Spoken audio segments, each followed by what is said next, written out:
thank you again for coming together as we do here at the International Tribunal of Natural Justice. I'm blessed today by having commissioners that you'll recognise, and a couple of ones that have not been on these later sessions, but were at the inaugural hearings that we held in Westminster. The International Tribunal of Natural Justice is essentially about natural justice. Just so that we're clear, let's understand what those words are. They're very simple. The words natural mean that which is not man-made, but that which resonates with everything that is natural, with nature, with all that is around us.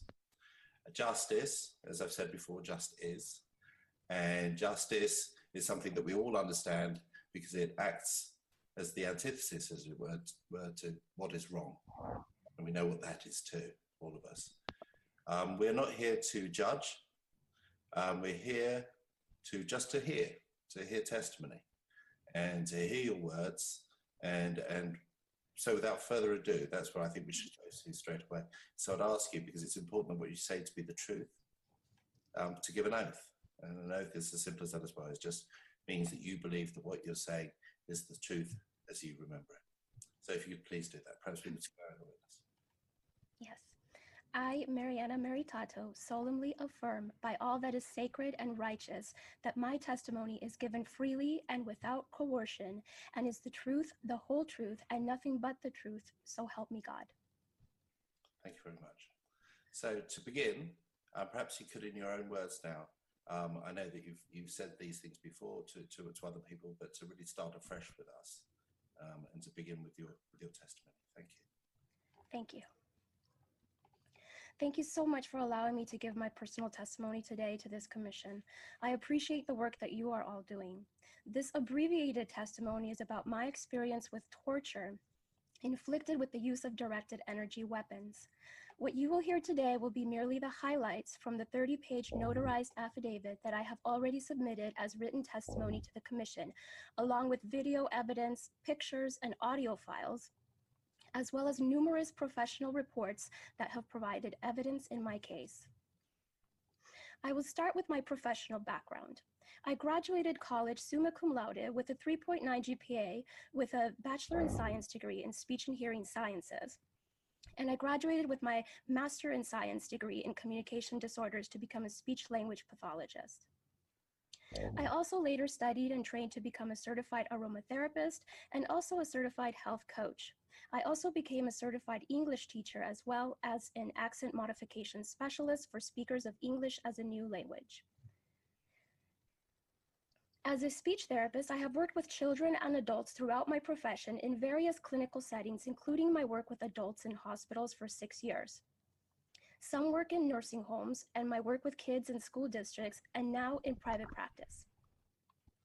I had been managing my own private practice for about 2 years when I began experiencing the overt forms of extreme torture, though I later realized I was inducted into some sort of program covertly since very early childhood and possibly since birth. It was towards the middle of August of 2015, when I was 36 years old, when I experienced 3 full nights and days without any sleep at all, something I had never experienced before.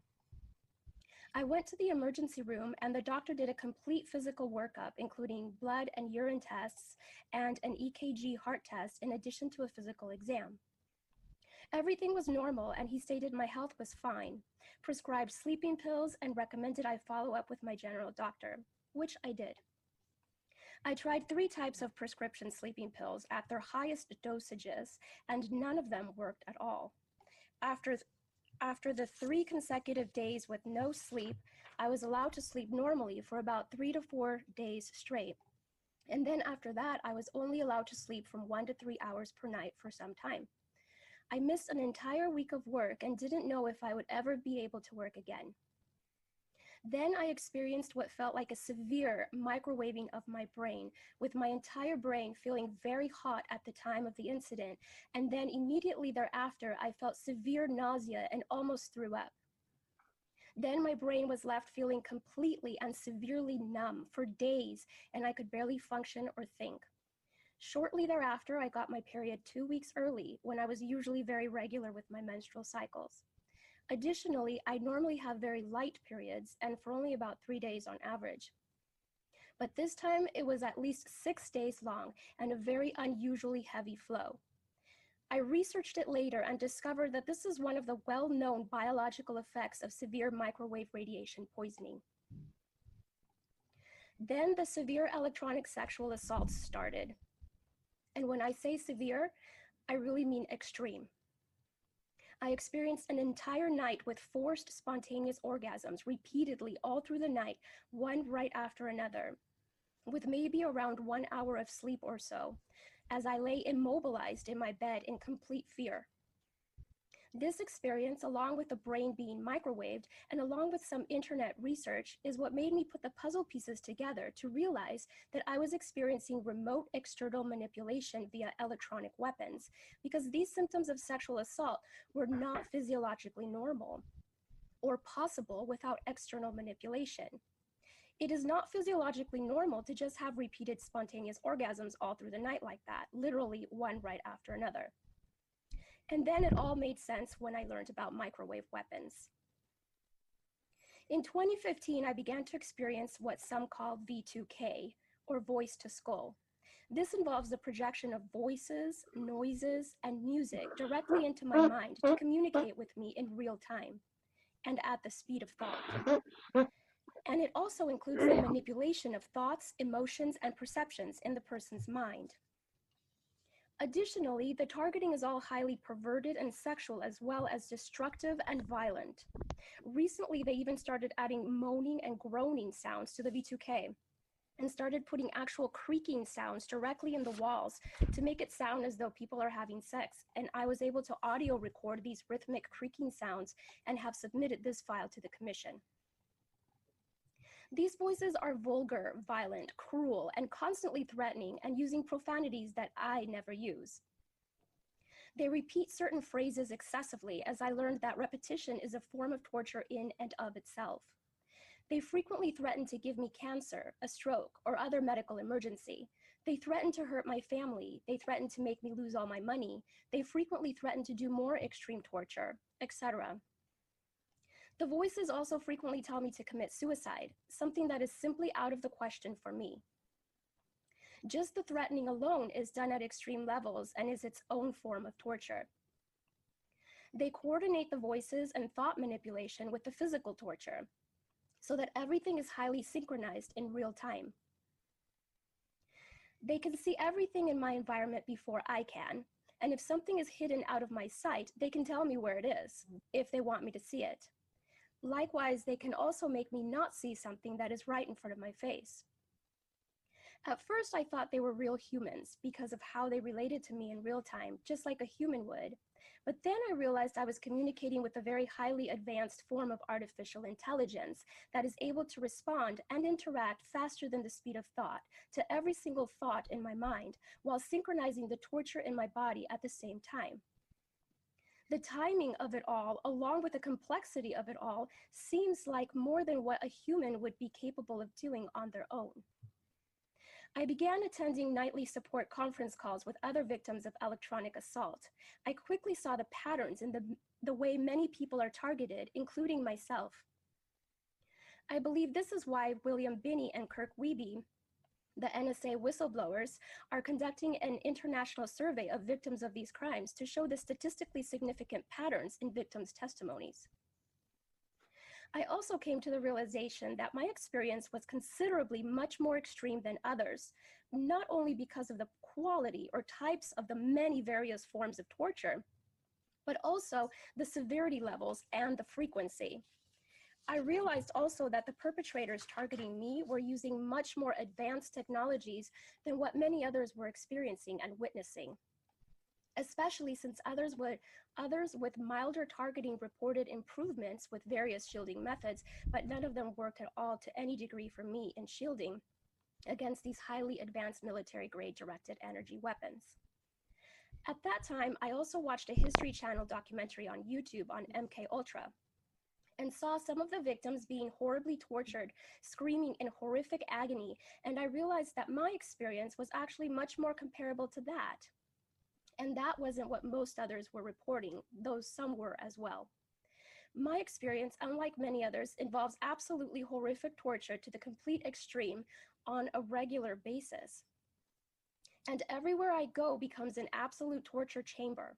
In one scene of that MKUltra documentary, a nurse in a hospital talked about a certain room in the hallway that apparently was the experimental room and how she would hear horrific screams coming from that room. Similarly, there are horrific screams from torture coming out of any room I spend significant time in wherever I go. I don't know what program I was put into, but it looks like some form of MKUltra-like program, and others have noted that it looks like some type of eugenics program. Now I would like to talk about some of the evidence that I have been able to collect. I went to a private investigator in March of 2016 by the name of Melinda Kidder, who specialized in these types of cases. She is available for testimony as well. Then I had a professional trace the frequencies using the FCC allocation registrations. I also had a nano patch test done by a toxicologist by the name of Dr. Hildegard Staninger. The reports revealed that I had synthetic nanotechnology in my body produced in a lab and not at all naturally occurring in the human body, and that the type of nanotechnology used indicated some possible use for non-consensual human experimentation. The frequencies emanating from my body were slightly above normal. One of the reports revealed the presence of HSP, heat shock protein 72, human tumor cells, immune system, and CTL29. According to the report, the bioenergy field exposure to HSP72 human tumor cells, immune system, and CTL29 is addressed in stem cell delivery systems as associated with neural oscillator sensors to deliver specific gene therapies and nano delivery platforms. These specific parameters are made in a laboratory and not found in a human being unless they are going through some kind of new medical treatment for cancer or other diseases, which I'm not. Additionally, there was a presence of infrared glass in my body, which is associated with metal particulate matter, even nano metal particles. Some of the frequencies being directed toward my body were traced back to the Department of Homeland Security, the US military, Medical Body Area Networks, MBAN, and some others, according to Dr. Staninger's reports. Additionally, however, I purchased my own spectrum analyzer and was able to not only confirm these frequency bands in various locations, including outside the US, but also found many others that I have been able to document and also trace the frequencies myself in separate documents that I have already submitted to the commission. The people who are doing these types of crimes, in my case, are in the upper echelons of government, essentially operating outside the rule of law, violating all basic human rights.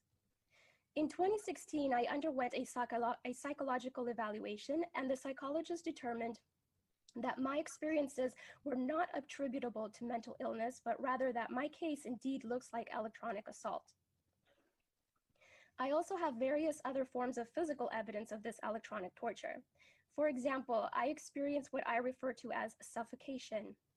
This is where I feel that my lungs are being significantly restricted in the inhalation process.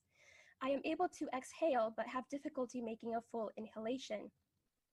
It is analogous to a balloon that can deflate, but cannot be inflated all the way. Sometimes I can also feel my lungs literally being deflated, and then I have difficulty reinflating them. The perpetrators often do very severe levels of suffocation for many hours through the day and night on a daily basis, and have been doing so for almost 3 years now.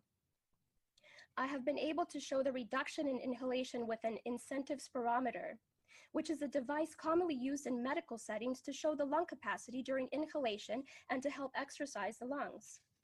As a biker and overall healthy person, I've always had a good, healthy lung capacity, as I discovered one day long ago in a college anatomy and physiology class when we tested our lung capacity in one of the lab classes, and I had actually tested above average.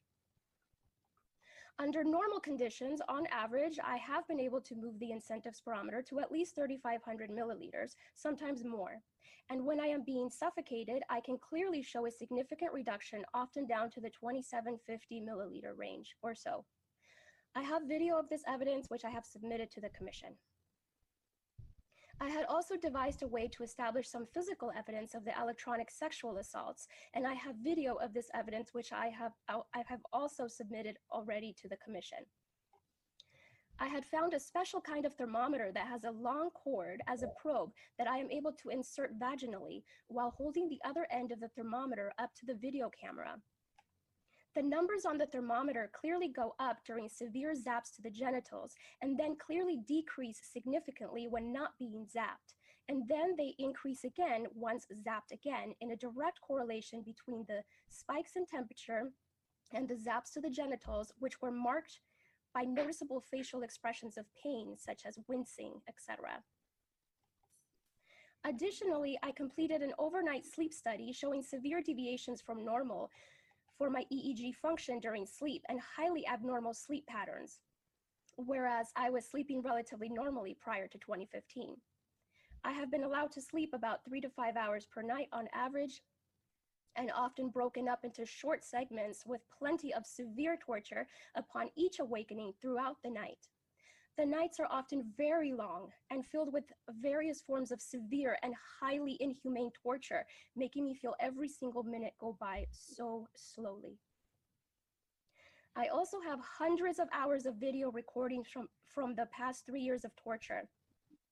I have submitted a 6-minute video to the commission showing some of the extreme torture, yet as extreme as that was, it wasn't as extreme as it gets, and it can be for many hours at a time on a regular basis.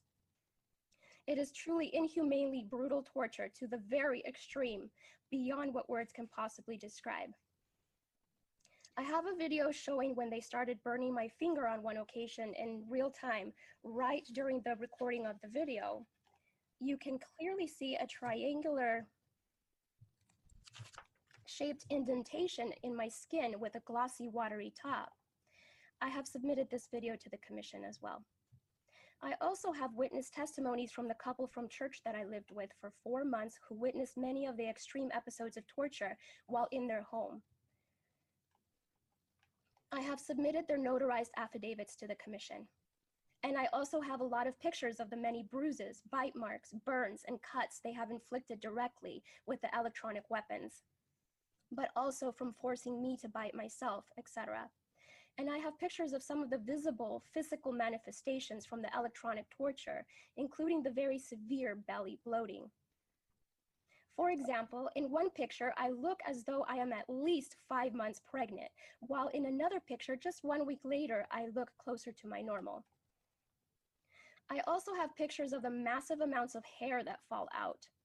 I also have pictures from my live blood analysis showing the aggregation of red blood cells. It is known that microwave frequencies can cause the aggregation of red blood cells, putting the person at risk for many health conditions. I have also submitted all of these pictures to the commission. I would also like to add my professional testimony as a speech pathologist. There is copious evidence throughout the scientific literature of the strong, well-established association between psychosis and language impairment, particularly what is called formal thought disorder.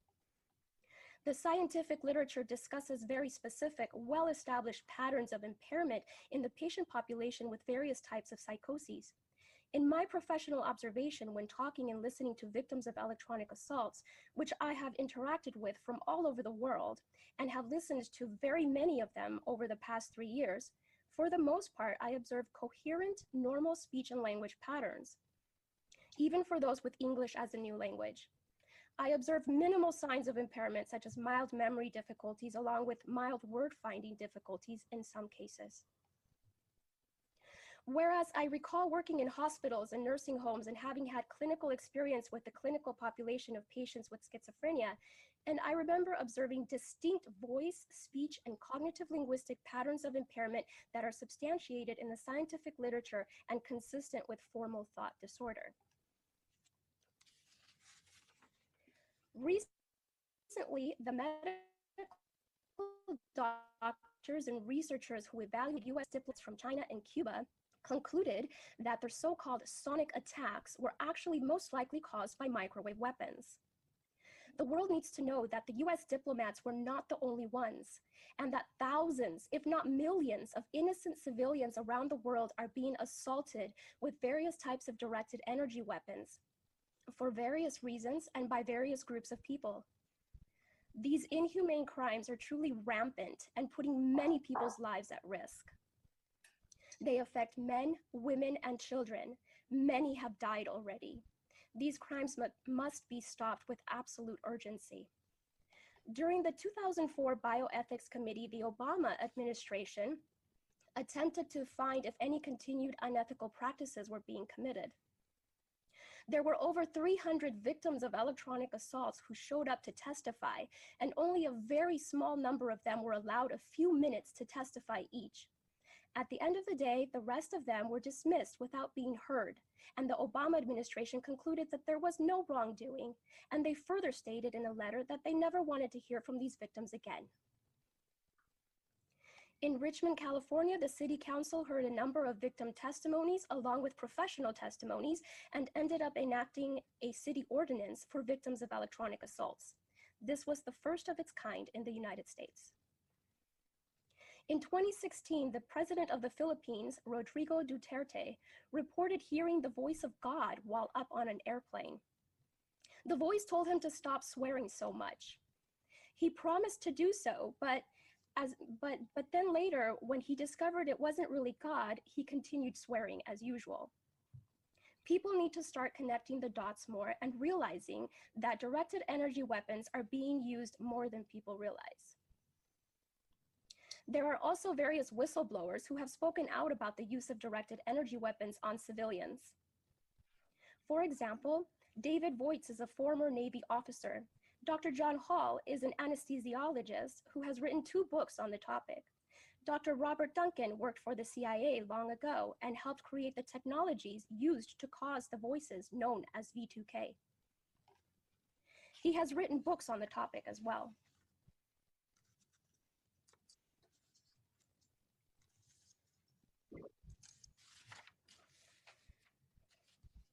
Around March of 2016, I learned about the Polish Minister of Defense holding a press conference admitting the occurrence of electronic assaults on civilians. And he promised a 6-month investigation. I decided to go to Poland to help with their activism efforts and perhaps get some relief from the daily and nightly extreme torture I was continuing to experience constantly, since I thought perhaps it might stop when leaving the country. However, the torture only got much worse during my 7 months in Poland. Even on the airplane, I was tortured the entire time, being suffocated and sexually assaulted, and much more. I have my own spectrum analyzer, and I have been able to replicate the frequency ranges discovered by the private investigator and in my reports. I have been able to show a clear pattern of federal government and military frequencies that are always directed at me, whether I am in the US or Poland, or whether I am in one part of the US or another. The torture was often so severe that I would spend hours and hours screaming so loudly, day and night. I would be intentionally made to fall on my knees from the severe attacks and would have bruises all over my knees and hands when hitting the hard floor. Then once on the floor, I would be attacked so severely, nearly to the point of passing out and rolling my eyes to the back of my head in such excruciating agony for many, many hours on a regular, nearly daily basis. The nature and level of extreme torture I have experienced for the past 3 years is simply indescribable.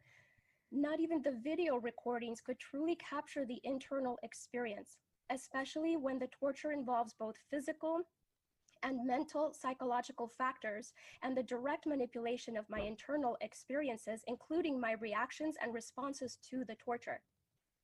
The Polish Minister of Defense later retracted all his statements, denying the existence of electronic assault crimes, and he also never completed the 6-month investigation. During a news interview, the former Prime Minister of Poland openly admitted to having received hundreds of letters from victims of electronic assault during his administration. I decided to return to the US at the end of March of 2017.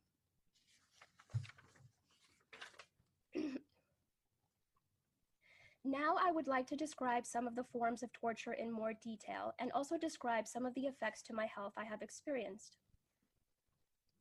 The nature of the torture I have been experiencing has been highly sexual in nature and highly perverted, involving many combinations of sensory and motor manipulation of my mind and body and of the people around me. This includes many different types of zaps to varying degrees to the genitals, butt, anus, and the entire pelvic area.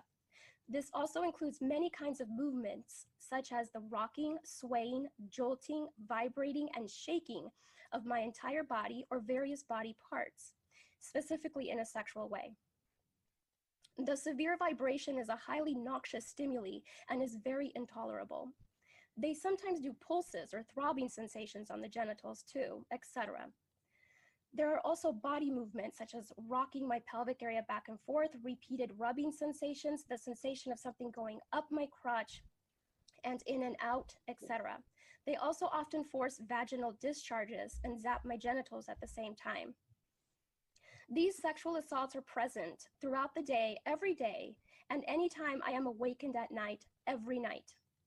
They range from mild to extreme, but usually involve daily and nightly continuous assaults for the past 3 years now.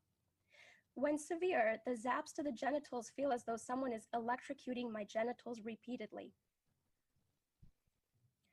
I also often see highly disturbing pornographic images and videos, including highly disturbing pedophilia type of images and videos when I close my eyes. It also includes videos of violence and grotesque figures, and sometimes numbers and other symbols used to threaten torture. This forces me to open my eyes, even when I'm so sleep deprived. I experience frequent, severe forced movements of my eyeballs side to side, up and down, and bulging in and out.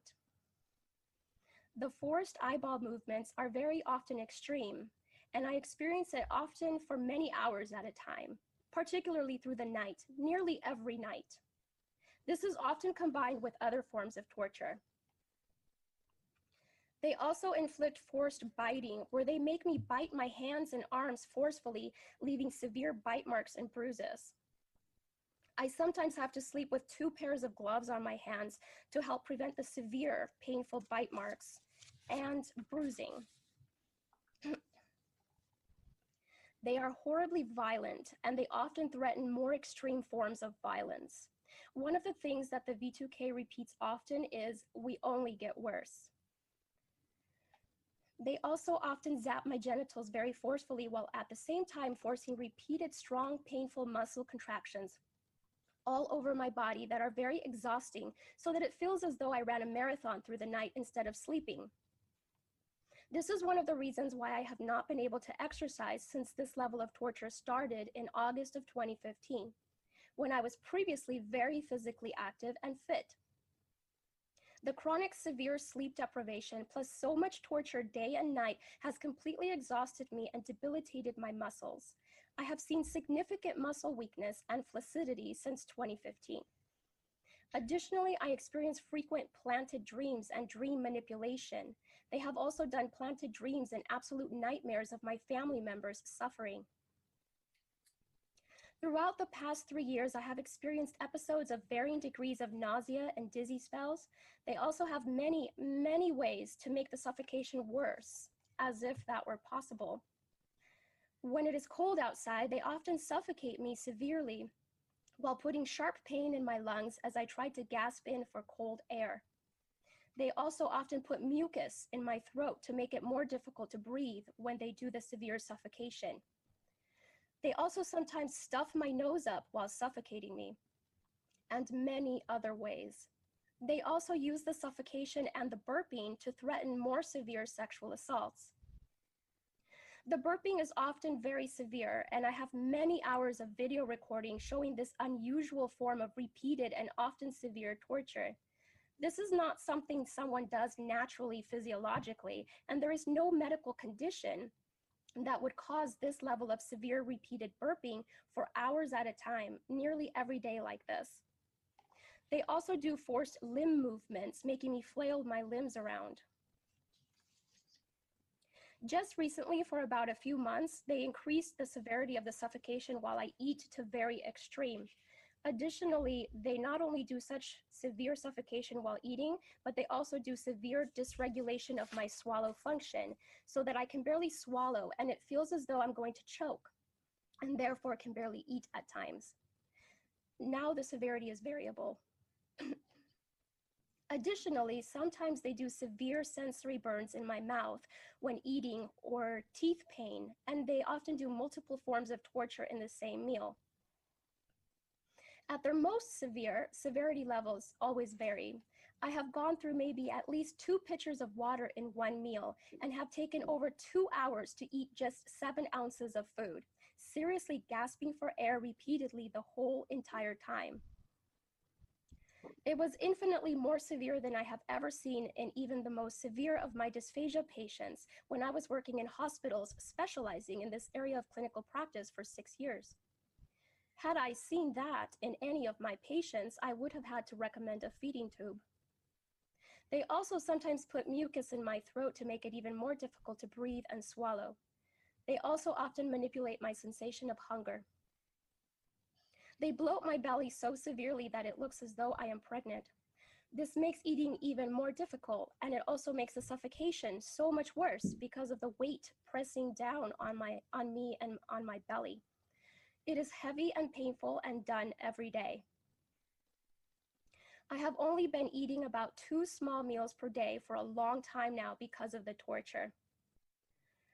They do extreme forms of torture and at very extreme levels and on a regular, repeated, and continuous fashion over a very long period of time.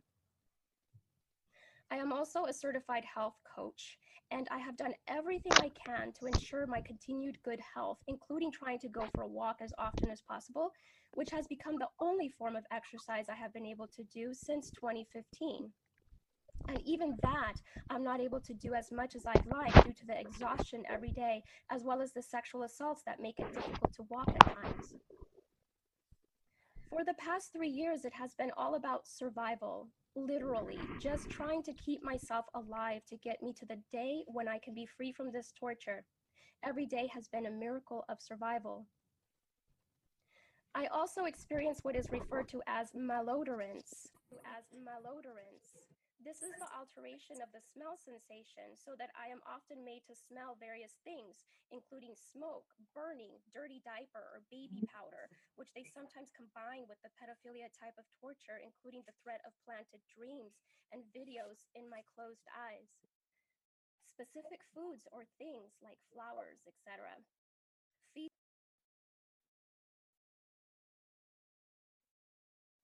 And also they often do the smell. They have also manipulated my computer and other electronics in various ways so that I know they are able to manipulate anything electronic. They have even locked me out of my office building that uses an electronic key. It is often very difficult and an immense battle just to even sit on the toilet to go to the bathroom. Not only because of the bowel and bladder manipulation, but also because of the frequent severe sexual assaults on the genitals, my butt and anus, shaking, vibrating, and rocking my body back and forth, and forced eyeball movements, and phantom touch sensations, rubbing sensations, etc.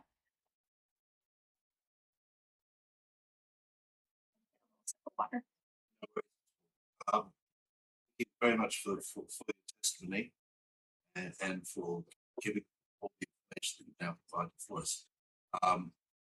Now, just take you through that, mindful of time as well. Time to perhaps carry on, but it's into the direction that we wish to sum this up. Okay, well, I was told I was going to have an hour.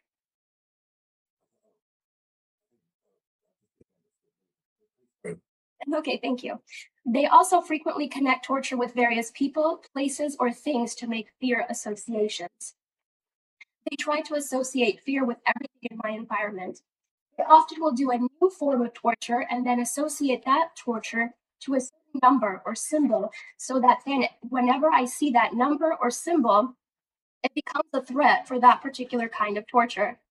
I have heard testimonies from MK Ultra survivors who have reported that they were shown objects such as a washing machine and then electrocuted repeatedly to create fear associations, which is very similar to my experience.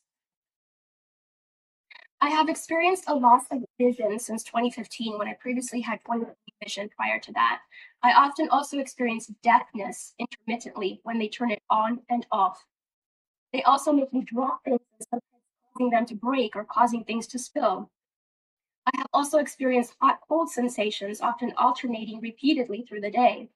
My hair falls out in clumps very severely.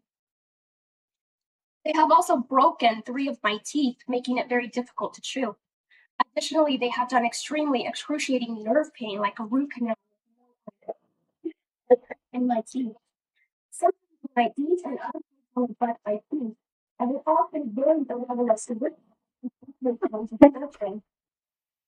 Recently, they did a few weeks of the most teeth pain I have ever experienced that would make me fall to my knees in tears of despair and unable to function or even think. No tooth anesthetic ointment works at reducing the pain at all, even at its mildest levels, much less at its most profoundly extreme levels. It feels as though teeth extract with no anesthesia repeatedly. In 2015, I also experienced extreme sensory burns all over my legs and sometimes on my face and arms. The first incident of this was so extreme and highly traumatizing that it made me let out a most horrific piercing scream. This is completely sensory, so it leaves no marks, but it feels like you're being thrown into a fire while still alive. One day in 2015, also, I was awakened in the middle of the night with my left arm completely limp, as though there was no bone in it, or as though it had been paralyzed, and it had a horrific numb-like sensation in addition to a severe burning sensation. I awoke suddenly in the most extreme, piercing screams, not knowing what to do other than to just cradle the totally flaccid arm in my other hand while screaming hysterically, and then it quickly returned to normal, but left me very traumatized. Something they have been doing for about the past 4 months or so has been the symptoms of a yeast infection, which they turn off or on, as well as up or down in severity. Right after nearly every shower, and sometimes during the shower, they do severe symptoms of a yeast infection. Sometimes making me scratch my genitals so much that it leaves my genitals painfully raw, making it hard to walk or sit or go to the bathroom. I would now like to talk about the people around me being manipulated by these electronic weapons as well. There does not appear to be a need for microchips or nanotechnologies to manipulate the minds and bodies of anyone around me anywhere in the world, which I have repeatedly witnessed. For example, they make people around me burp, hiccup, and sneeze repeatedly, especially the sneezing, because the V2K says it's like an orgasm, so they make people around me to threaten more assaults. I am currently a speech-language pathologist working in private practice with young children. I have a 7-year-old client who has autism, significantly affected of all my clients. I eventually had to tell this client to go to another clinic. And they used her to threaten the most torture, as well as their most extreme forms of torture. For several months, she would cry and scream horribly during our therapy sessions, despite having a great day at school. This was highly unusual behavior for her, as she usually behaved very well during her therapy sessions and had been making incredible progress on all of her therapy goals. This was used to threaten extreme torture on me, making me scream and cry, etc. They would make the kids act out the kinds of torture that would later be done on me. For example, they would also sometimes make her bite her hand, threatening to make me bite my hands, as they often do.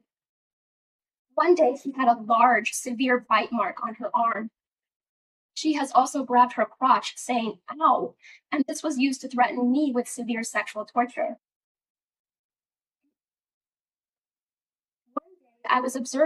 One day, I also observed her gasping for air a few times in the same way that I do when I am being more severely suffocated.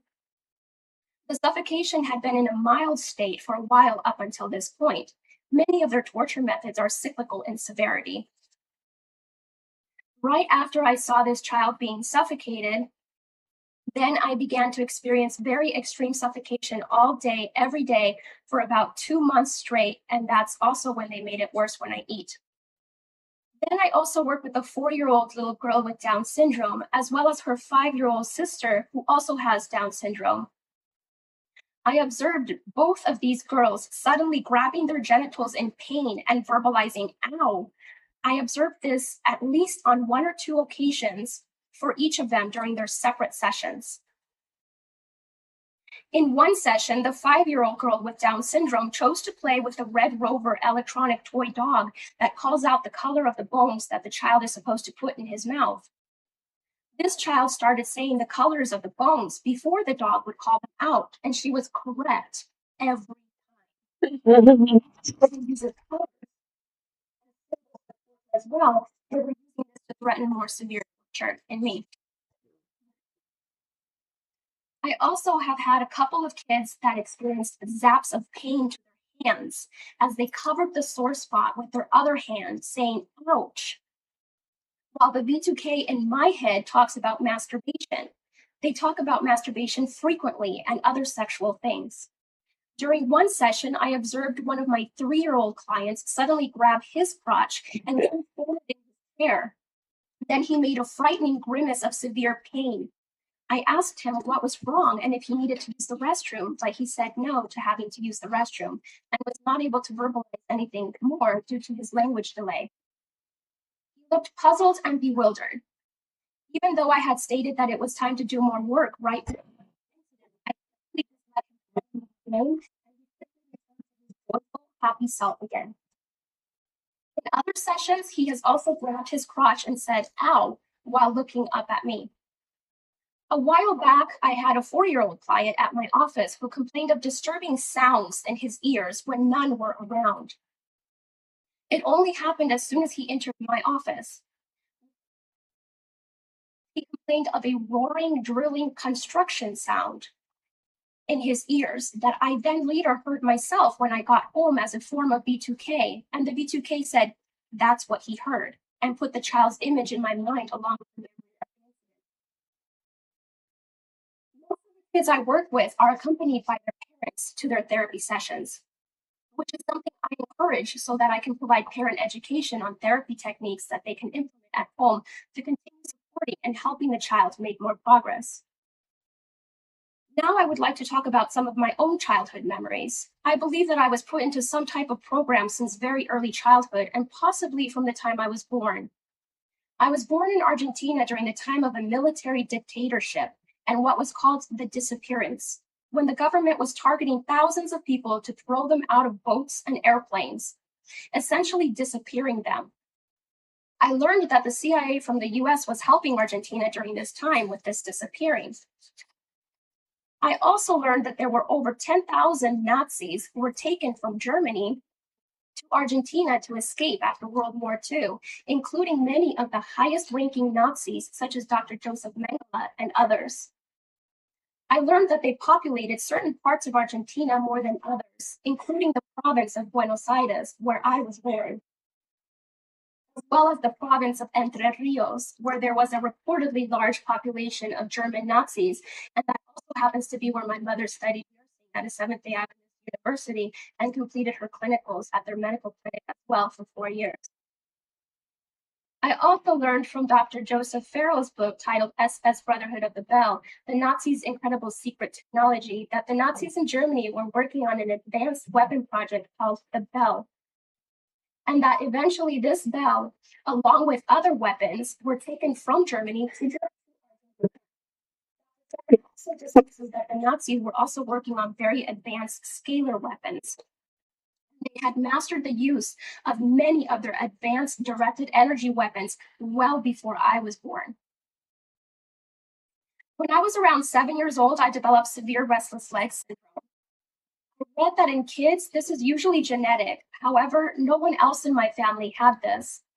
This is done now usually in combination with other forms of torture to completely agitate and exhaust my whole nervous system. At around that same time, I developed difficulty swallowing as a child with no medical reason for it. This is also what the perpetrators have started doing again now at very severe levels. if not extreme at times. As a child, I would experience repeated swallowing. I would have to swallow excessively multiple times repeatedly. This is also something that the perpetrators do now, excessively. When I was 10 years old, during the summertime, I experienced horribly forceful thoughts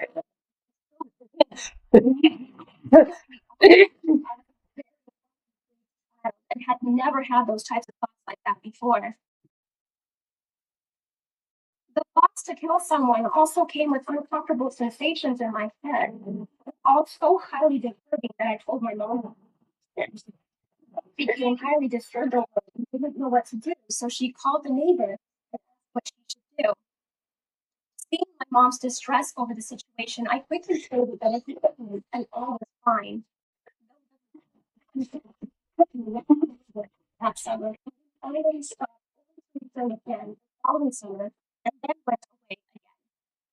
When the extreme torture started up in 2015, the B2K directly kept telling me to kill or hurt others, which I just simply would never do.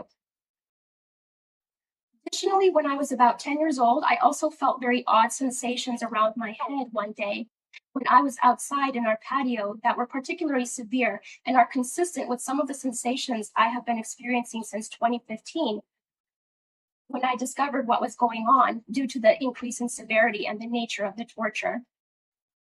These sensations were highly disturbing and I never forgot it. I would also like to mention the death of my oldest sister in 2012. On one occasion, she had to be intubated and placed on a ventilator.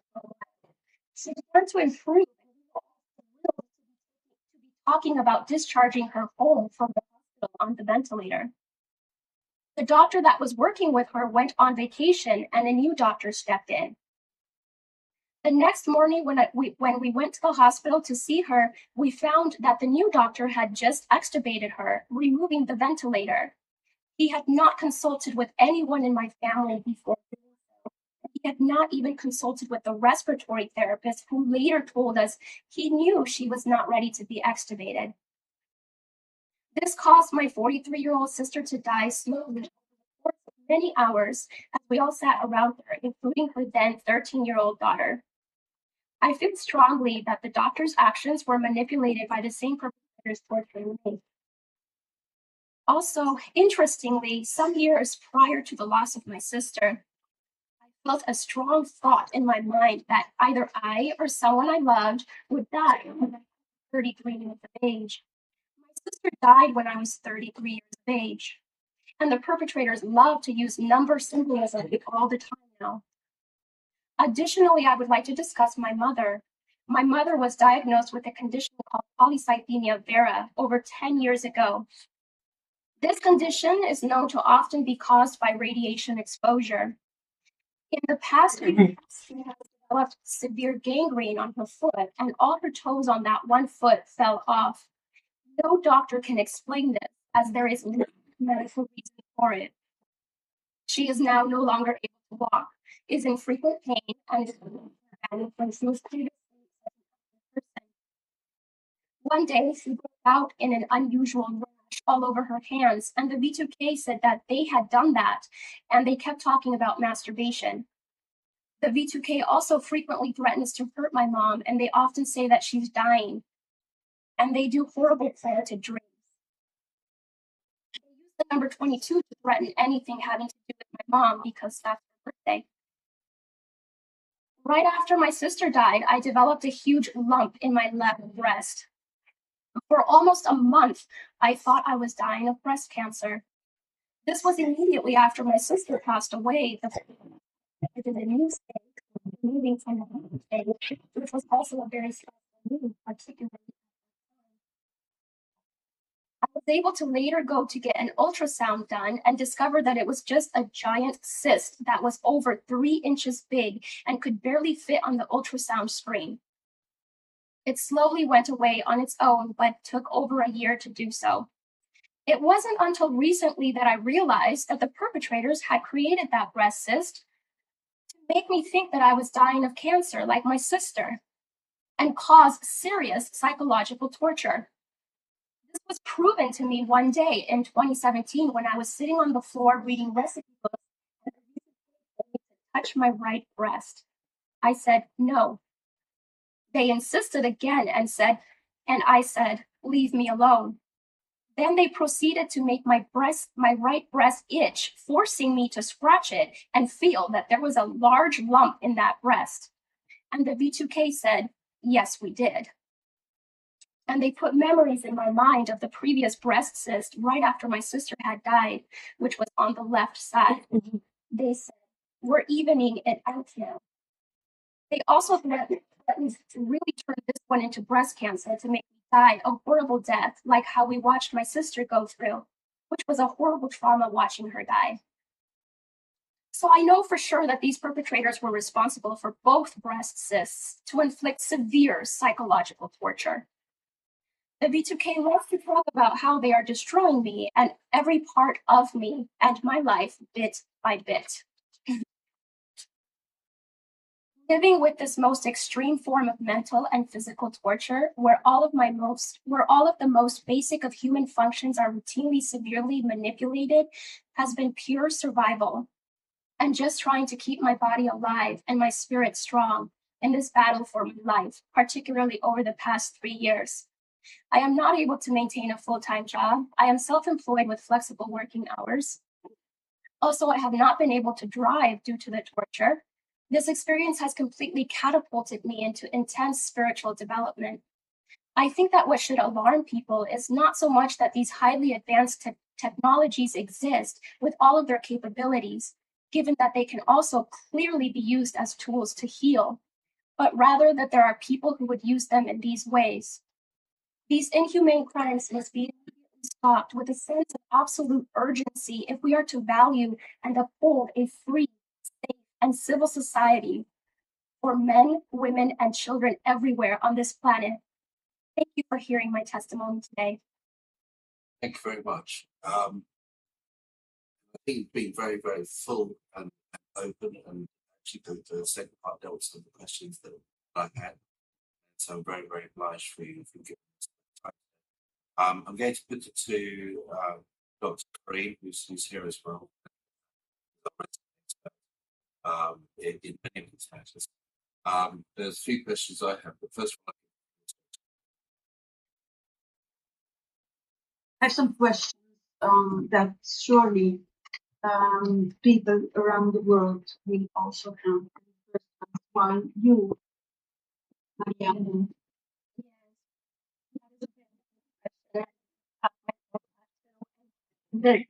I just don't know right now. I just don't know. you've been working with victims of harassment, IQ levels. There was a survey conducted by a nonprofit organization a long time ago, and they found that 70% of victims were women, and they were women with advanced degrees. So there does appear to be a pattern of women being targeted with advanced degrees, advanced education. Yes. So 70% are women. Yes, but currently Dr. William Binney and Kirk Wiebe are conducting another survey, and that will give us more current information. Well, this is the amount of people. Yes, very much so. Yes, and like I said, the attacks on the U.S. diplomats in China and Cuba were now found to be caused by microwave weapons by the doctors and scientists who evaluated them. So can we state that you have been used as guinea pigs for later purposes of, not that you are not important, Mariana. I understand your question. Blackmailed, Yeah. besides sexual abuse and torture and satanic rituals on children. Yes. That they can be forced into certain situations. These methods you are describing now. Yes. Yes, that is possible. There is some evidence of non-consensual human experimentation experimentation going on in many cases, actually. So, and actually that's the name of a book, Guinea Pigs. I think Dr. John Hall wrote that one. But yeah, so actually, yes, that's very possible. You have a partner? No, I don't. Are you able to have a love life? Right now, I choose not to. Actually, with this experience, I've been so focused on spiritual development, and I feel that that's what I'm really wanting to focus on right now is very, very deep spiritual development. But you do know that love is a very, very powerful thing. Oh, yes, definitely. I agree completely, but it's just not my time right now. Okay, it's up to you to feel it, but I just mentioned. Yeah. Yeah. Is it possible that you yourself have become a transponder towards others? You know what I mean? Yes. You are the ball, and without being conscious of it, you are inflict the same things on children you're working with. No, not possible. I have seen what I manipulation of people around me, not just in my immediate geographically location-wise. I have witnessed the manipulation of people around me, even around the world. If I am on video conferencing with them around the world or off-site, so I know for a fact that people anywhere in the world can be manipulated and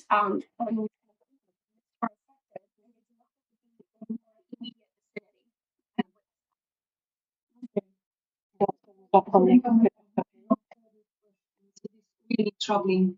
Yeah. Thank you.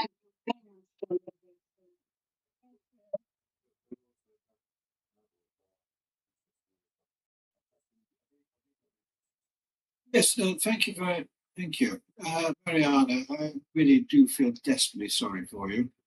When I read your initial that you were given, it said here, I also went to a toxicologist who discovered nanotechnology in my body that was clearly synthetically made in the lab. Yes. Whereabouts did they find this part? And do you have any recollection how this could have got into your body? I have no recollection of how or when that got into my body. At this point, it would be pure speculation, but nanotechnology is so easy to get into people's bodies. I mean, you could just spray something or put something on a person's doorknob, you know, that's one of the easiest things to get into a person's body. So I don't know how, I don't know when. Yeah. The other thing is, this is all a new area for me, so I'm trying to look at this from a purely layperson's view, but we have the Catholic Church at the moment who are in great turmoil, children being abused. Now, the way you reacted in many occasions, I could hear a priest saying, you're possessed of a devil, you are possessed, you are possessed.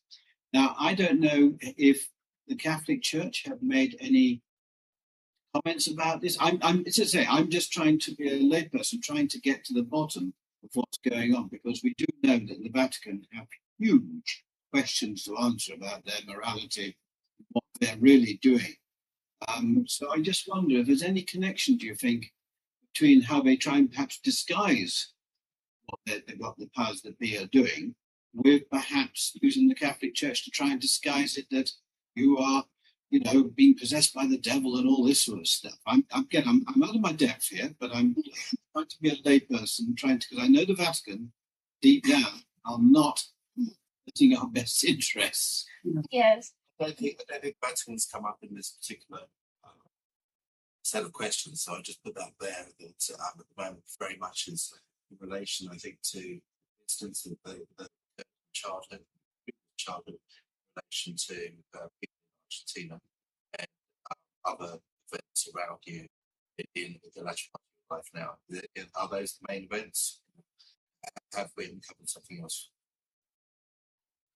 Well, what I would say is that I think that directed energy weapons are being used a lot more than people realize.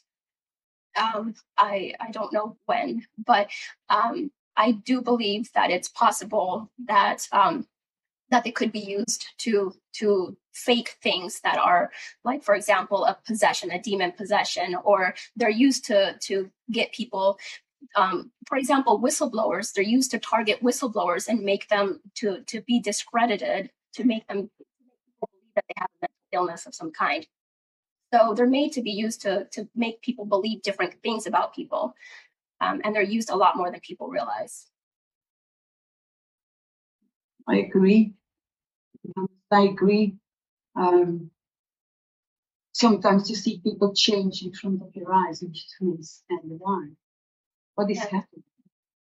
I would also like to add, I recently heard a testimony from a Catholic nun who reported that because she became a whistleblower for the pedophilia that was going on in the church.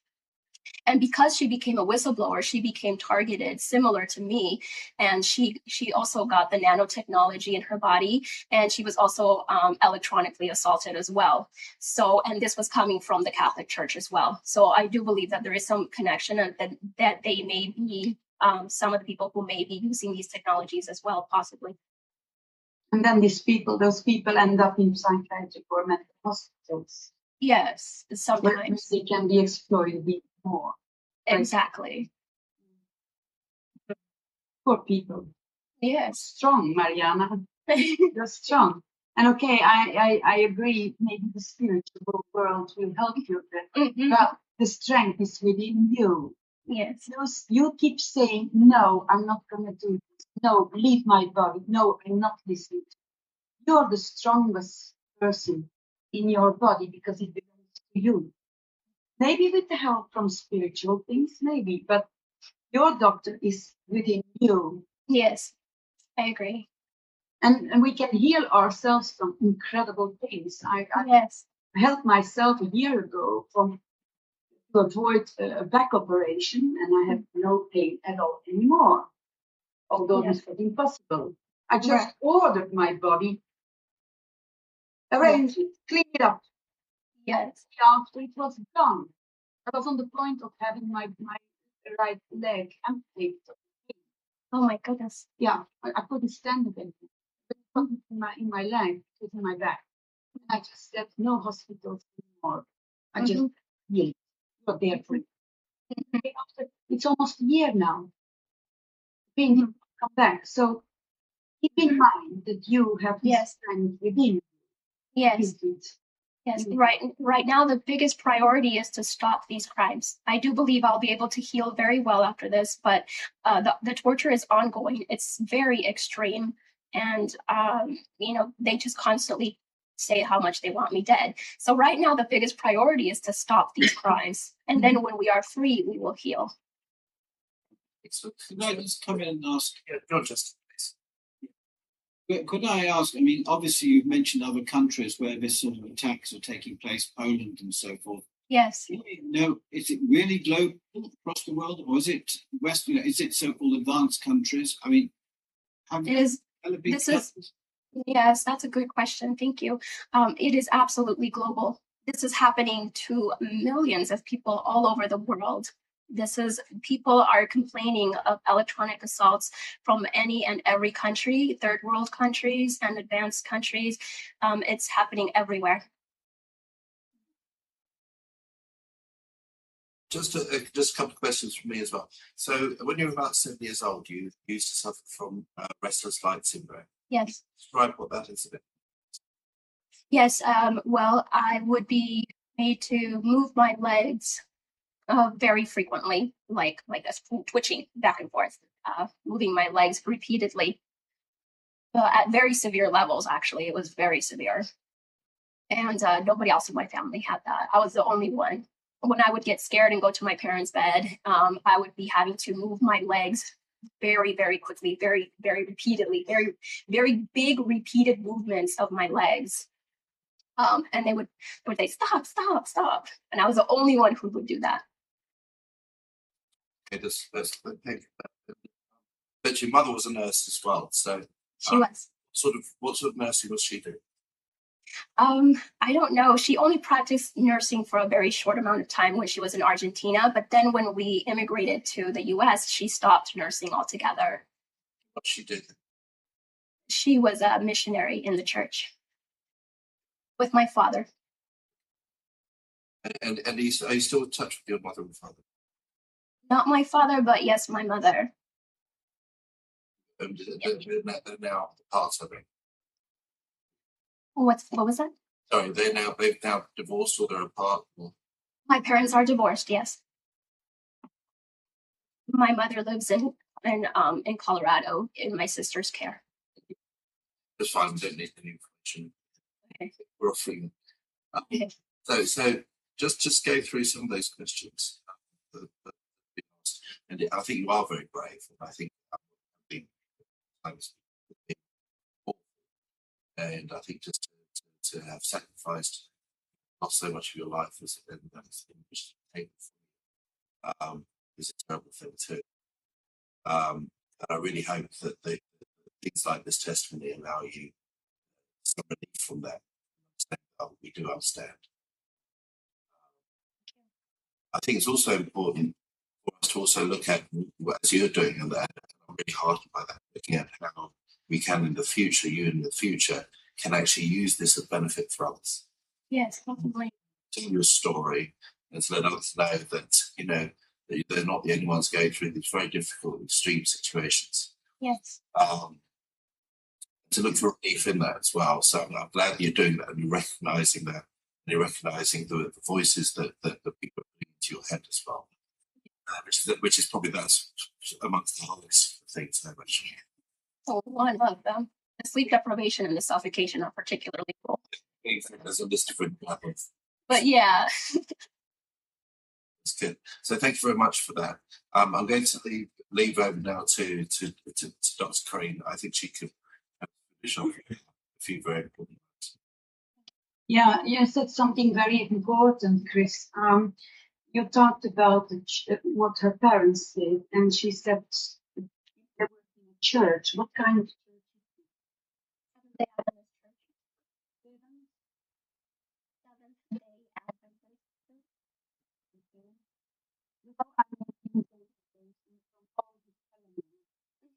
It occurs already now to me that most of the people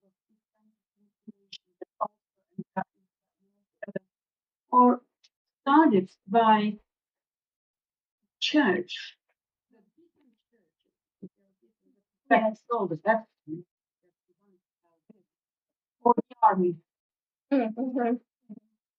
Children have been, I have the impression from what the society is becoming, people want that children are taken to churches or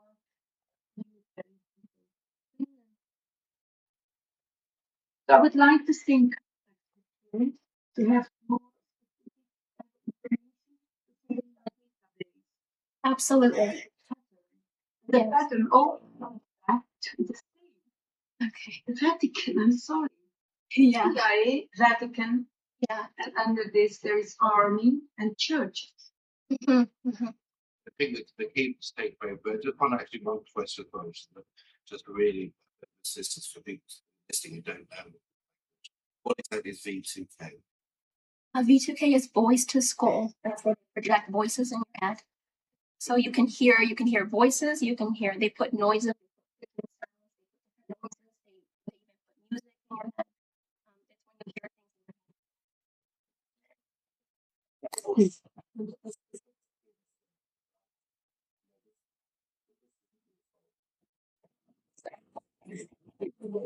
head.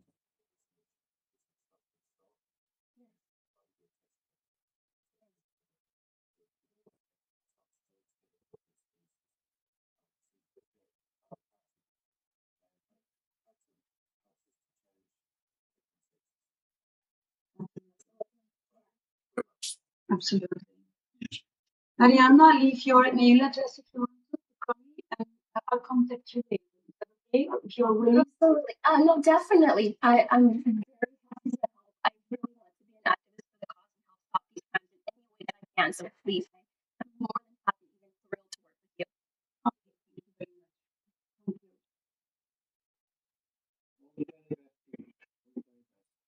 Thank you. Thank you, Justin. I appreciate your time here today.